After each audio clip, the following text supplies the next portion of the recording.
Okay, my dudes, this is massive. This is an emergency stream. We have to get this out there. Not only is Carson Wentz going to be missing a significant amount of time, but also possibly the best lineman in the entire NFL. I mean, we're going to dive into exactly what this means for Jonathan Taylor real quick.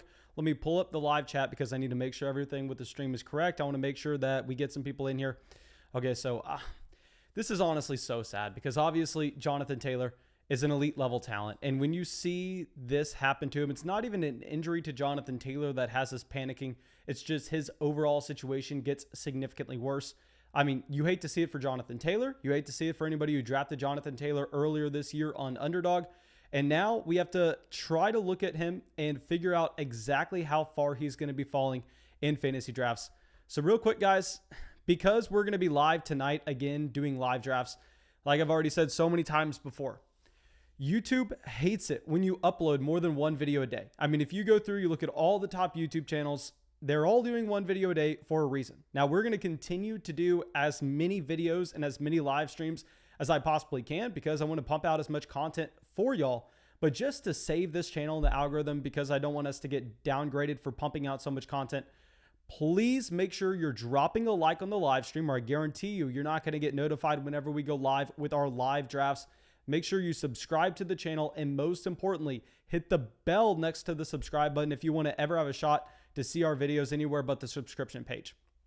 Okay, so anyway, let's dive into this news, and we're diving it in with Quenton Nelson first. Now, I understand Carson Wentz got injured first, but Quenton Nelson, the more significant injury in my opinion, as crazy as that sounds, and it's because of the caliber of player that Quenton Nelson actually is. I mean, you go through, and this was brought by PFF, and I want everybody in the live chat right now to guess. Okay, so Quenton Nelson has played 1,946 snaps. 1,946 snaps. So essentially 2,000 snaps Quenton Nelson has played. Does anybody in the live chat have a guess for how many sacks he has given up on 2,000 snaps? Please take a guess because you are going to be absurdly surprised to see how high of a quality this offensive lineman is, obviously for the passing game, but more importantly for the rushing game, because he's in an interior offensive lineman, not someone on the edge. We know interior offensive line is more so for the running back, but still, sacks, you can easily go through and try to get a quality of the player by looking at this number. So take a guess. He's played 2,000 snaps. How many sacks has he allowed? Okay, so people coming in here says 1, 2, 7, 3, 2. Guys, yes, 8, 6, 13. He's allowed 3 sacks on 2,000 snaps. That is how talented of a player we are looking at. He's going to be out 5 to 12 weeks. And if we hear 5 to 12 weeks, I know a lot of Colts fans are going to say, okay, so he has a shot to come back by week 2, week 3. No, I mean, in my opinion, there's no fair shot at that because we see this over and over and over again. You've seen this for years in the NFL. When you hear that a player is going to be out 5 to 12 weeks, they're never out 5, 6, 7 weeks. No, that's never going to happen. If it's that large of a timetable, you always have to go closer to the extreme with how much time they're going to miss.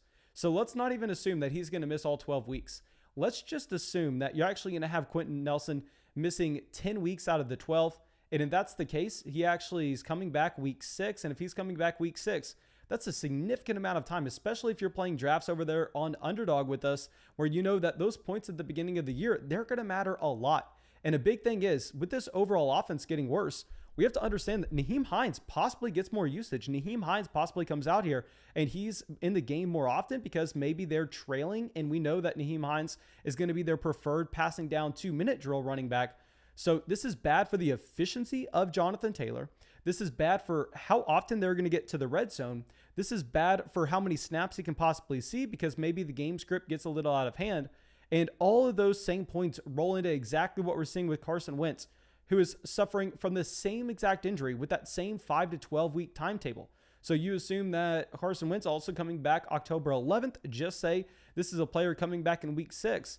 The first 5-6 weeks of the year for this Indianapolis Colts team, they could be one of the worst offenses in the league. And if you're drafting one of the worst offensive in the league's running back, I mean, you need to make sure they're getting every single touch. They need to be a James Robinson from last year, because if you're a James Robinson from last year where you get every touch in the backfield and you're getting those targets, well, sure, you can be fine. But in the case of Indianapolis, this is intriguing for Jonathan Taylor because they have Nyheim Hines there. And we know if the game gets out of hand, I think they actually prefer to have Nyheim Hines. So let's go through and let me talk about exactly where I moved Jonathan Taylor in the rankings. I'm sure that if you are on Patreon, if you follow our rankings there, you've already seen us update Jonathan Taylor. But regardless, let me go through and let me talk about it for everybody else right now. So I've had 3 versions of these rankings since they were initially posted on Patreon. We had to make the adjustment whenever you had the significant Cam Akers injury. We had to make the adjustment when you had the Aaron Rodgers news as well as the Michael Thomas injury. And now we're having to make another adjustment with the Indianapolis Colts situation just getting completely destroyed.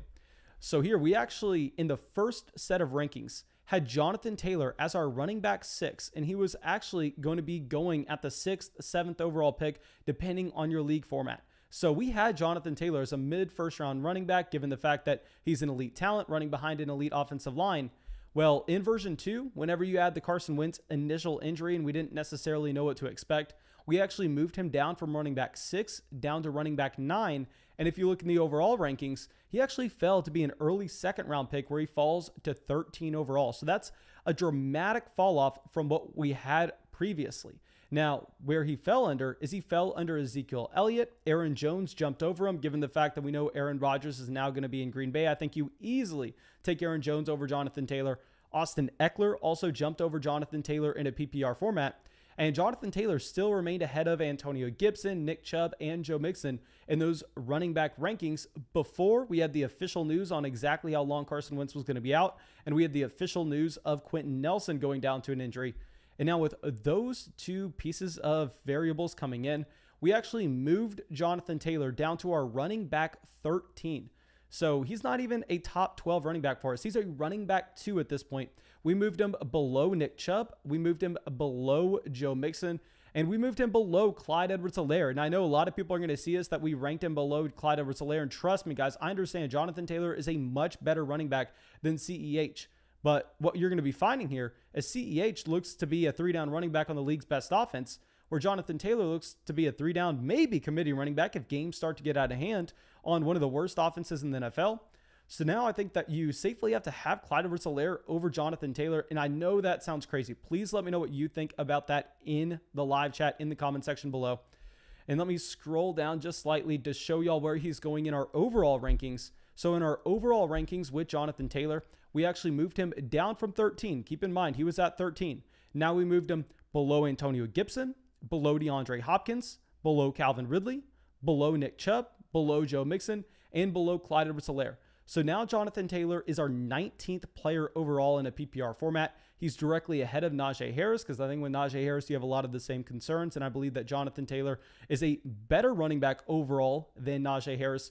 So right now we have Najee Harris as a mid-second round pick. And if you go over to Underdog, real quick, let me pull up our Underdog drafts that we have done as of late. And let me remind y'all, if y'all want to hop in some drafts with us, the best way that you can do that is through Underdog Fantasy. If you want our 2021 draft guide, if you want the official rankings, if you want really $25 free dollars, anything, and you want to support the channel, the best way to do that is with code FLOCK on Underdog. I'll send that out in the live chat right now.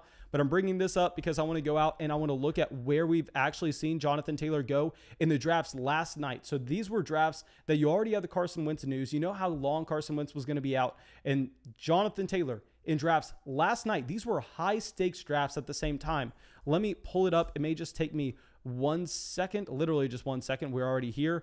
Okay, so now I believe we are going to be at the very bottom. Okay, so this is the last draft that we did last night. If we pull up the full draft board, maybe no, I'm not going to be able to share my screen. It will take a second to set up.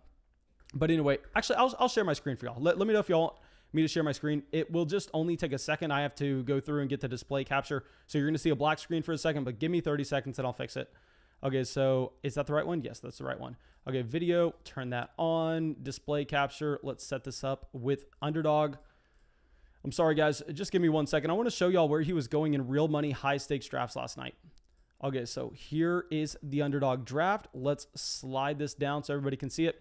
Okay, so you see Jonathan Taylor goes at the 112 here last night. He goes directly above Austin Eckler, Aaron Jones, Travis Kelce. He went directly before Stephon Diggs, Nick Chubb, DeAndre Hopkins, Antonio Gibson. I mean, in Underdog specifically, given the fact that we know that this format's a little bit different with how you want to be constructing your roster, I think we would actually prefer Darren Waller over Jonathan Taylor as well now.